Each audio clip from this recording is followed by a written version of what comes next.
CPIയിലെ പല മുതിർന്ന നേതാക്കളും കോൺഗ്രസിലേക്ക് എത്തുമ്പോൾ കോൺഗ്രസ് അവർക്ക് സീറ്റ് നൽകുമോ എന്നുള്ളത് വലിയ ചോദ്യമായി അവശേഷിക്കുകയാണ്.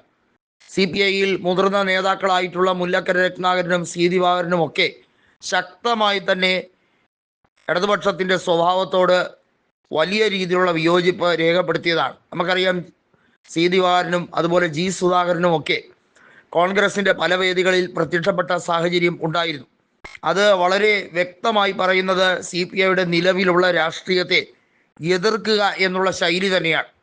നമുക്കറിയാം, ഇപ്പോഴത്തെ CPIയുടെ സംസ്ഥാന സെക്രട്ടറി ആയിട്ടുള്ള ബിനോയ് വിശ്വം 2006-2011 കാലഘട്ടത്തിൽ VS അച്യുതാനന്ദൻ മന്ത്രിസഭയിൽ വനം വകുപ്പ് കൈകാര്യം ചെയ്തിരുന്ന മന്ത്രിയാണ്.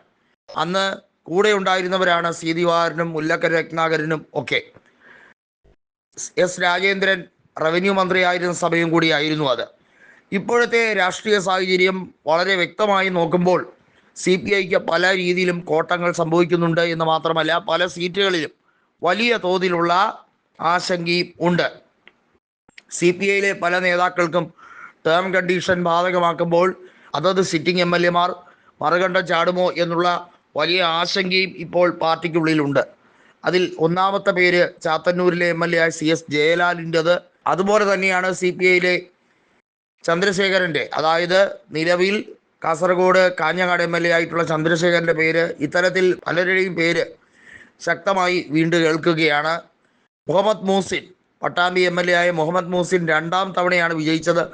ഇനി ഒരു ടേം കണ്ടീഷൻ പ്രകാരം സീറ്റ് കിട്ടാനുള്ള സാഹചര്യം വളരെ കുറവാണ്. അങ്ങനെ ആകുമ്പോൾ പട്ടാമ്പിയിൽ കോൺഗ്രസ് സ്ഥാനാർത്ഥിയായി മൂസിൻ മത്സരിക്കാനുള്ള സാധ്യതയും തെളിയുകയാണ്. ഇങ്ങനെ നിലവിൽ നിരവധി പേർക്ക് ടേം കണ്ടീഷൻ പ്രകാരം സീറ്റ് കിട്ടില്ല എന്നുള്ളത് ഏറെക്കുറെ ഉറപ്പാണ്.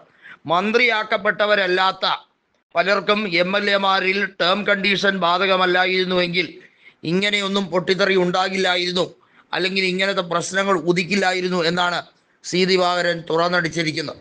CPIയിൽ ഇപ്പോഴത്തെ തിരുത്തൽ ശക്തികൾ എന്നത് അവർ ചില ജാതി രാഷ്ട്രീയം ഉൾപ്പെടെ നോക്കി കളിക്കുകയാണ്.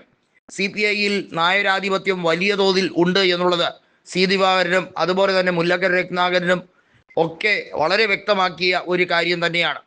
പലർക്കും പ്രധാനപ്പെട്ട വകുപ്പുകൾ, അതിൽ നായർ വിഭാഗത്തിലുള്ളവർക്കാണ് കൂടുതൽ വകുപ്പുകൾ പ്രാധാന്യത്തോടു കൂടി കൊടുക്കുന്നത്.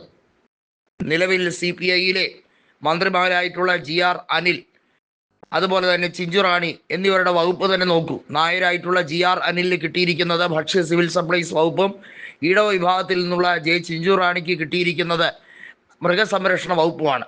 ചിഞ്ചുറാണിയെ താറടിക്കാൻ വേണ്ടി, മനഃപൂർവ്വം നാറ്റിക്കാൻ വേണ്ടി ശ്രമിച്ച കളികളാണ്, നാറിയ കളിയാണ് ഇപ്പോൾ CPI സംസ്ഥാന സെക്രട്ടേറിയറ്റ് എടുക്കുന്നത് എന്നും വ്യക്തമായി സി ദിവാകരൻ ഉൾപ്പെടെയുള്ളവർ പറയുകയാണ്.